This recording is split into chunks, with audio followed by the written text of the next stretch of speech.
after a 16-hour day and they tell you this or that or try to give you attitude, I mean, the first thing that comes to your mind is you. In this video, we're going to take a look at times employees got viciously fired on Undercover Boss. If you haven't already, like the video, subscribe, and hit the bell icon so you never miss an upload. Let's get to it. Number 6, Ronnie. First up, we have Ronnie from Boston Market, a fast casual restaurant chain. He was a supervisor and had the opportunity to talk with the undercover boss, the chief brand officer, Sarah Betorf, about what he thinks about the job. I'm Ronnie. Hi, Rachel. Nice to meet you. Nice to meet you. So we're going to be working together today, yeah? Yes. On your competition. You excited? Yeah, a little nervous. But It's okay, don't worry about it. You have a great teacher. Oh, good. However, that's when he actually opened up a little too much with her, because even though he's working in a place where there are customers everywhere, and that his job was to deliver a great customer service, he noted to the boss that he hated them. Not just hated them, he said he hated them more than anything in the world. I literally hate customers more than anything in the entire world. I hate them so much. They're terrible. It's all about them, and they demand everything. Wow. To the extent that he said they were terrible, stating that they were always needing something, and that everything was about them, and so on and so forth. But he wasn't done, as he hated children and the elderly the most because of how annoying they were, how they never knew what they wanted, and that they couldn't talk. Children and old people are literally the worst I've ever seen in my entire life, because none of them know what they want, and they're like literally can't talk. So you just kind of have to deal with it. Want to guess what happened next? Yep, the boss pulled him outside and delivered some swift justice by sending him home, and stating that she would talk with his manager about what to do next. I did get you. I got you saying a bunch of things about our customers. I did. That are really not very nice. I'm angry and I'm heartbroken and I'm disappointed. What I'm gonna do is I'm gonna send you home for the day. You might wanna think about whether this is really the right job choice for you. We'll take a guess and say he was fired. Why?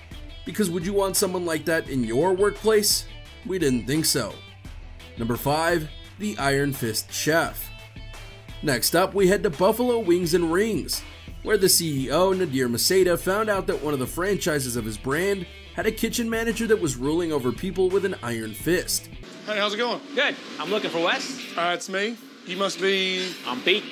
I'm gonna teach you everything you need to know back here. Okay. Okay? Okay. Because when it comes to this, there ain't a damn thing that I do not know how to do in these 4 walls, okay? Okay. Okay, but you gotta do exactly as I say. We all know the type, but the question was how far was he pushing the employees and whether it was being done in a fair enough manner. It wasn't, by a long shot. As the undercover boss found out, he was beyond a jerk. He was a dictator. I'm an ass, I'm a kid, I'm harsh, I'm over the top. Fear equals respect. You're gonna have to rule with an iron fist, man. Who stole my towel? If I see somebody take my towel, I'm gonna kick you straight in your little baby nuts. The boss saw him verbally abusing his employees over and over again, and equally took his fair share of verbal abuse and degrading comments from the kitchen manager. You want this floor so clean, you would have sex on it. On the floor? Oh yeah. Sex on the floor in the kitchen. My floor, I would totally have sex on my floor. Yours, I wouldn't touch it. How's that look? Clean? I've seen better. The CEO waited until the end of the episode to call out the manager by not just revealing who he was, and also brought in the franchise owner and another co-worker. This led to the boss giving the franchise owner the opportunity to decide what to do with the kitchen manager. The franchise owner asked for the manager to be separated from them, and he couldn't believe it.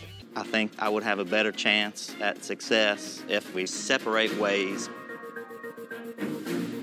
Okay, so I'm gone then. It's the decision that Sean would like to make. He then decided to blame everyone but himself. Like he said, he won't change his ways.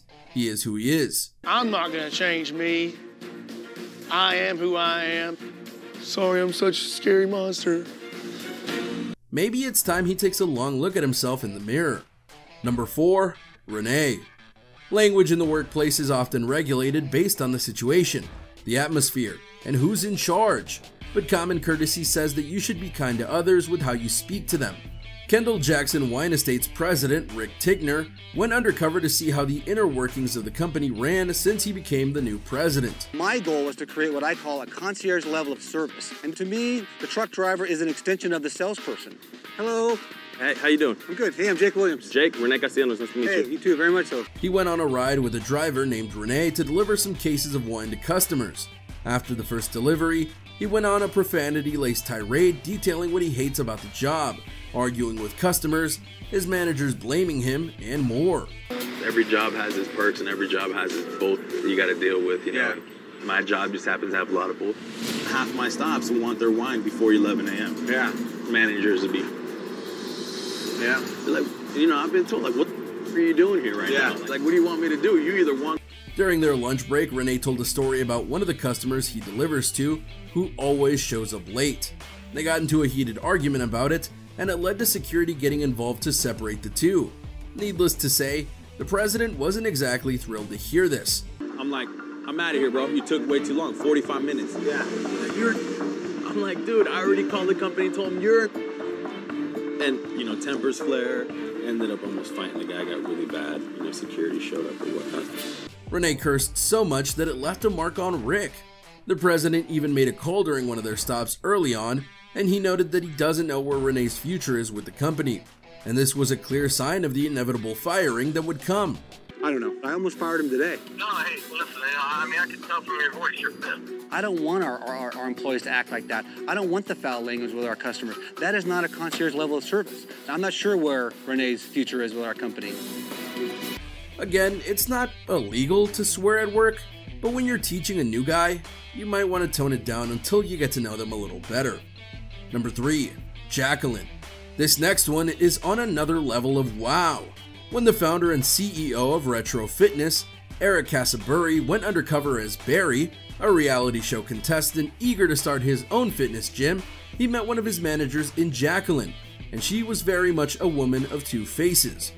At first, she was nothing but kind and sweet and encouraging, even saying it wasn't hard to run the gym. A very positive way to note things. Is Jacqueline here? That's me. That's you? Hi. Jacqueline, how are Barry. you? Nice to meet you. Nice to meet you too. You got your... I do, yes. Oh, there we go. I am ready. You want to come over this side? Absolutely. All right. There's a lot of stuff to know, okay, but it's not hard. But when they actually started to work together, she went in a totally different direction with how she handled herself. She insulted the members for asking questions about their products. Members, they're literally stupid. They don't know anything. They don't know how to use a machine, so they're over here looking like doing the machine. And then they come up here and they're like, well, what does protein do? Dude, you don't know what protein does? She certainly doesn't seem to like people very much. She said she wanted to hurt her coworkers, and when a member was waiting for Eric to figure out the hole puncher, Jacqueline had to say something snarky. Then when Eric made a follow-up joke to a customer who wished him luck on his shift, Jacqueline said to another customer that she was going to kill him. How come this isn't punching? You're probably doing it on the wrong side. Oh, that is the reason why. It's not rocket science, it's a hole puncher. You got a tough drill instructor over here today. Maybe if you listen to me, I don't know. Good luck, buddy. I'm gonna need it today. I'm gonna kill him. She even did something super unprofessional, calling out a member for having a late payment, loud enough for Eric and other members hanging around to hear it all. Hey, your payment. Huh? Your payment's overdue. I know, I gotta pay. I'm gonna pay it tomorrow. No, you have to pay today. Hello, no, listen. How many times do I have to tell you? Don't with me, dude. The CEO waited until the end to sit down with her. He made it clear that she was not what they needed, and nothing you can say will justify what you did. I can't make it any more clear. I can't have you behind a counter like this. I'm disappointed, Jack. We have to part ways. There's nothing else I could do. Thank you, Jacqueline. Number 2. The abusive manager. Up next, we have the president and CEO of the restaurant chain Checkers and Rallies, Rick Silva. He went undercover as Alex in one of his stores as a new employee, and it became really clear that the manager was anything but following company standards and human decency. This is crazy over here. This is. Drop me some spicy.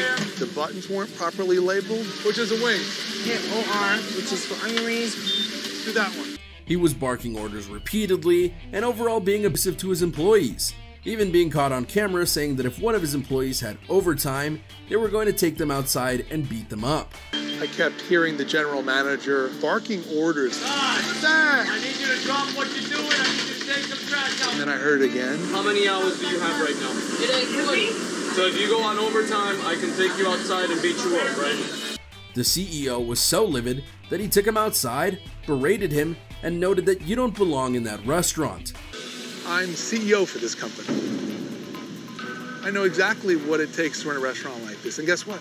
I know the right way to do it, and I know the wrong way to do it. And what I saw here today is completely the wrong way to do it. But he didn't stop there. He went and revealed who he was, and said that he was shutting down the restaurant until someone with actual manager skills could take over. Right now, you're not doing the job to our standard, and so you don't belong in that restaurant. Right here, right now, we're going to shut the restaurant down. Number 1. Aaron, the delivery driver. Finally, we have a driver for Donato's pizza chain. The owner, Jane Appel, went undercover and met Aaron, a delivery driver who at first seemed perfect for the pizza maker. Hey, what's up, Mark? How you doing? Good, how are you? I'm pretty good. All right, here's your pizza. If you could just go ahead and double check that. Looks good. All right, awesome. It's $15.68. You were going to be paying with cash? Yep. All right, cool. Here you are.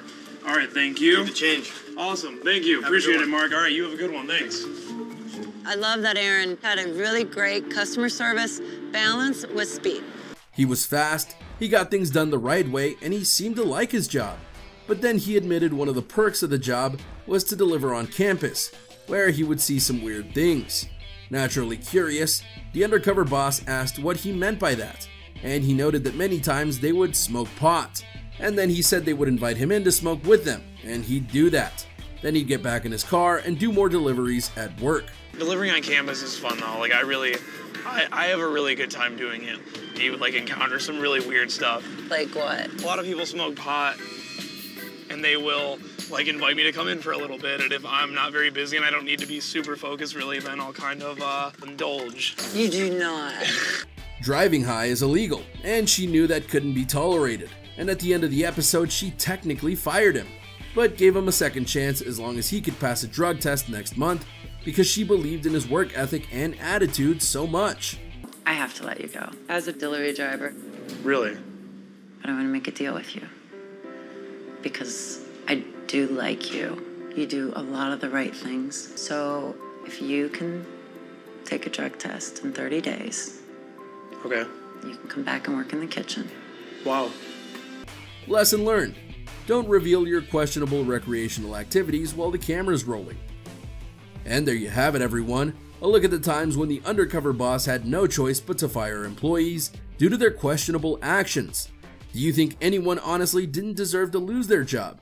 Let us know in the comments down below. Be sure to subscribe, and we'll see you next time.